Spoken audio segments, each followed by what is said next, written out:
ABC 15 exclusive that comes with a lesson we won't soon forget. You may remember these images from Chandler. A family's menorah turned into the shape of a swastika. Turns out 3 teens were behind it, and their punishment, both unique and very powerful.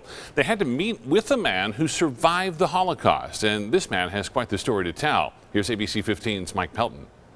They had tears in their eyes. After meeting with 3 teens responsible for this, Oscar Knoblau believes it's lesson learned. And I know that they will tell other kids that hate doesn't work, even a prank. It's a message from a man who survived some of the toughest times imaginable. Born in Germany and Jewish, he and his family wound up in Poland in the Nazi subcamp Pomorska. I ended up in the basement providing heat, shoveling coal. A teen at the time, Oscar tells me one moment allowed him to survive the Holocaust. While debating if Oscar would even have a role in the camp, Oscar tells me an SS officer became furious when he realized Oscar spoke German, listened in on the conversation, and didn't speak up. Oscar thought he was about to die. Herr Eckert, I said with a smile on my face, I remember that. Our parents taught us never to speak unless you're spoken to, and you, sir, didn't speak to me.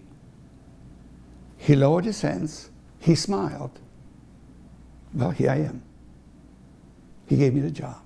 Oscar tells me that officer later spared his life again. If not for respect, we wouldn't be talking. I wouldn't be here.